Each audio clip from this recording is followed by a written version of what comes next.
안녕하세요. 해결사 김교장의 김신영 교장입니다. 지난번에 자소서 일본 문항에 대해서 말씀을 드렸었죠. 학습이란 나만이 알게 된 나만의 배움이다 이렇게 라는 말씀을 드렸고 이것을 어떻게 작성을 1번을 해야 되는지 예시를 들어서 설명을 해드렸습니다. 그럼 이번 시간에는 자기소개서 2번에 대해서 말씀을 드리도록 하겠습니다. 자기소개서 2번은 고등학교 기간 중에 본인이 의미를 두고 노력했던 교내활동 3개 이내를 배우고 느낀 점을 중심으로 기술해 주시기 바랍니다. 단, 교회 활동을 적을 경우에는 학교장의 허락을 받고 참여한 활동만을 적을 수 있다 이렇게 되어 있어요. 글자 수는 빈칸 포함해서 1500자 이내 이렇게 되어 있습니다. 그럼 먼저 제가 누누이 강조하지 않습니까? 동문서답하면 안 되기 때문에 문항을 분석해 보겠습니다. 첫째, 고등학교 기간 중 이건 다 아실 거고요. 두 번째는 본인이 의미를 두고 노력했던 것 이게 무슨 뜻이냐. 그 다음에 세 번째는 교내 활동이라는 점입니다. 그럼 고등학교 중 이건 다 지금까지 다 아실 테고요. 그러면 제가 본인이 의미를 두고 노력했던 이게 무슨 뜻인지에 대해서 말씀을 드리겠습니다. 이게 무슨 뜻일까요? 본인이 의미를 두고 노력했다.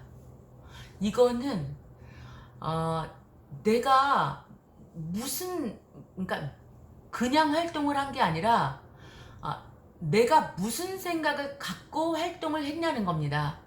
어떤 의도를 갖고 활동을 했냐. 하다가 이게 얻어 걸리는 활동이 아니라 내가 의미를 갖고 의도적으로 활동한 것이 무엇인가 이것을 묻는 그런 질문이에요. 그럼 어떻게 접근해서 써야 할까요? 이게 두 가지가 있을 수가 있겠죠. 생기부에서 활동들을 내가 의미 있다고 생각하는 걸 끄집어낸 다음에 그것들을 그러니까 기술을 쭉 나열할 것인지 아니면 내가 어떤 의미를 정해놓고 거기에 따른 활동을 가져올 것인지 여러분은 어떤 방법을 선택하겠습니까? 후자죠. 왜냐하면 의미를 중심으로 그러니까 의미에 맞게 활동들을 가져와야 맥락이 쫙 의미를 먼저 생각하고 활동을 찾아야 맥락이 보인다는 겁니다. 그래서 자소서 2번은 보통 그 귀납법으로 쓰지 않고요. 연역법으로 작성을 하는 경우가 많습니다.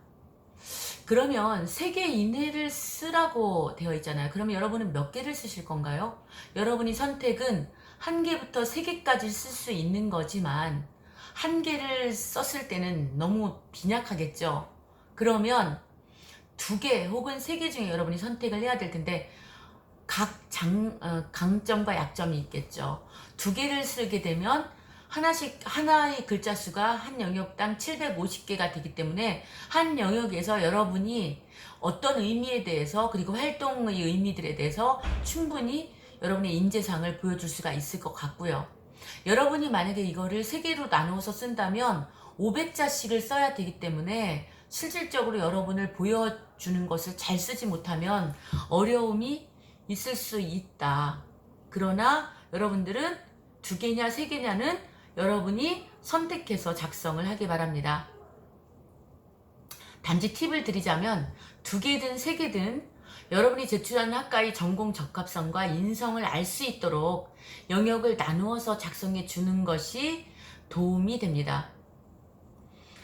그러면 다음번으로 어떤 활동을 작성해야 할까요? 그 첫 번째 조건은 당연히 교내 활동을 작성해야 되죠. 그렇지만 문항에서 고등학교 기간 중 본인이 의미를 두고 노력했던 교내 활동이라고 제시는 되어 있지만 거기에 또 뭐가 나오냐면 학교장의 허락을 받고 참여한 활동이라고 되어 있어요. 학교장의 허락을 받고 참여한 활동은 무엇을 말하는 겁니까? 교장 선생님 저 좀 이것 좀 하고 다녀오겠습니다. 이거를 얘기하는 게 아니에요. 이거는 뭐냐면 공식적으로 공문 요청을 받고 학교장의 허락을 받아서 결제를 내고 간 활동을 그러니까 이것도 공식적인 활동이지만 우리가 교내 활동 이외에는 실질적으로 생기면 적지 않게 되어 있기 때문에 공식적으로 공문을 받고 간 활동들을 이야기하고 있는 거다. 제가 그 말씀을 드립니다. 그런데 여러분들이 가능하면 저는 교회 활동이 본인한테 막 엄청나게 의미 있는 게 아니라면 교내 활동을 중심으로 써나가는 게 맞다. 왜냐면 3년 동안이나 여러분들이 학교 생활을 했는데 의미 있는 활동을 써나가는데 교회 활동에서 가져온다? 그거보다는 저는 학교 생활 기록부에 기록되어 있는 교내 활동을 가져가는 것이 더 바람직할 거고, 어떤 의미 한 가지에 한 가지 활동만이 있는 것이 아니라 의미 한 가지를 중심으로 여러 활동들이 기술되기 때문에 실질적으로는 교내 활동을, 저는 생기부에 나와 있는 교내 활동을 권장을 드립니다. 그러면 거기에는 어떤 활동이 들어가야 되나? 당연히 교과 활동과 비교과 활동 다 들어가죠. 그리고 그 밖에도 2가지 제가 좀 이따 드리겠지만 그 활동이 더 포함될 수가 있겠죠. 교과 활동이라고 하는 것은 여러분이 비록 국어과를 지망한다 하더라도 국영, 수가사, 은미체 뭐 다 해서 그 중에서 여러분이 가져오려는, 여러분이 의미를 찾으려는 활동들을 여러 과목에서 가져오는데 그 과목의 교과 세특에 적혀있는 활동으로 가져와야 된다. 제가 저번에 말씀드렸잖아요. 여러분이 제출한 내용의 증거는 여러분의 학교생활 기록부이고 대학에서 그걸 갖고 있다. 면접할 때도 그걸 갖고 있다.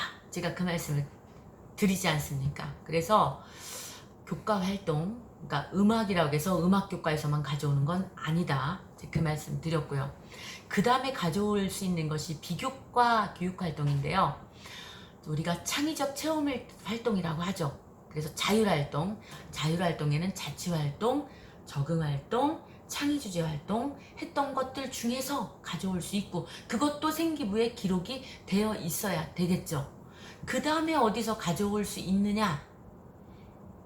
예, 동아리 활동, 그것도 창체 활동이죠. 동아리 활동에서 가져올 수 있죠. 여러분들은 자율 동아리까지 허용이 되기 때문에 창체 동아리 플러스 자율 동아리가 다 들어올 수 있고요. 그것들이 이미 생기부에 적혀 있다. 내용이 상세하게 적혀 있지 않더라도 그 활동이 정말 점이라도 적혀 있어야 된다. 이제 그 말씀을 드립니다.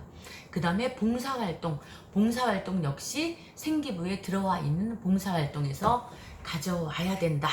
예, 이 말씀을 드립니다. 그리고 그 밖에 교육과정은 아니지만 가져올 수 있는 활동이 뭐가 있냐면 방과후 학교, 여러분이 전공 적합성을 증빙하기 위한 방과후 학교, 그 다음에 또 독서활동, 이거는 교육과정은 아니지만 가져올 수 있죠. 여러분들이 인재상이라는 것을 증명하기 위해서 가져올 수 있죠. 인재상이라는 걸 증명하기 위한 나의 의미 있는 활동, 거기에 교과 교육활동, 비교과 교육활동, 비교과 교육과정, 실수했습니다. 교과 교육과정, 비교과 교육과정, 그리고 방과후와 독서활동 중에서 여러분들이 생기부에 적혀 있는 것 중에서 충분히 여러분을 설명해 줄 수 있다. 아, 난 이런 활동을 1, 2학년 때 몰라서 못했다. 이런 사람들이 또 있을 것 같아서 실제 벌써 제가 방송하니까 그런 의견이 있더라고요. 그래서 제가 요 자소서 쓰는 거 다 끝나고 나면 1학년, 2학년, 그리고 3학년 1학기 어떤 활동을 중심으로 여러분이 학생부 종합전형을 준비할까? 사실 학생부 종합전형은 준비하는 게 아니라 하다 보니까 그게 만들어지는 거긴 하지만 여러분들이 활동을 몰라서 못한다는 얘기가 많아서 그것까지 제가 다음 이제 앞으로 있을 동영상에는 제가 그 부분까지 설명을 드릴까 하고 생각을 하고 있습니다. 근데 여러분이 활동들을 다 작성을 했어요. 그러면 여러분은 만점일까요? 땡! 여러분은 50점이죠. 왜? 지금 반만 설명했지 않습니까? 나머지가 있었죠. 배우고 느낀 점을 중심으로 기술해 주시기 바랍니다. 이렇게 되어 있어요. 활동만 작성하고 배우고 느낀 점을 제시하지 않으면 제가 말씀드렸잖아요. 50점이라고. 그럼 배우고 느낀 점을 진술할 때, 여러분들이 배우고 느낀 점을 진술할 때는 여러분들이 대부분 이렇게 진술해요. 누구나 여러분이 활동을 쓴 걸 보고 누구나 알 수 있는 것을 마지막에 진술해요. 그것은 도움이 되지는 않습니다. 그 여러분이 활동한 그 내용에서 정말 이런 의미를 두고 이렇게 활동하다 보니 이것뿐이 아니라 이것도 알게 되었다라는, 여러분이 활동한 의미 있는 활동으로 제시한 내용을 충분히 분석하셔서 거기서 여러분이 알게 되었던 것들, 거기서 배우게 되었던 것들을 느낌과 함께 포함해서 여러분이 작성을 하셔야 된다. 제가 그 말씀을 드립니다. 그래서 진정 여러분이 무엇을 배웠는지 남들이 쉽게 찾아내기 어려운 요소를 잘 분석할 수 있을 때 여러분이 만점짜리 그 2번 문항 작성이 된다. 예. 그럼 다음 방송에서는 자소서 3번에 대해서 제가 안내를 해드리겠습니다. 여러분들이 제가 이 방송이 누누이 말씀드리지만 어떤 이익을 위한 방송이 전혀 아니기 때문에 구독을 눌러놨다가 다음번 방송이 알림이 가면 3번, 자소서 3번에 대해서도 여러분들이 이해하는 시간을 가졌으면 좋겠습니다. 짱! 감사합니다.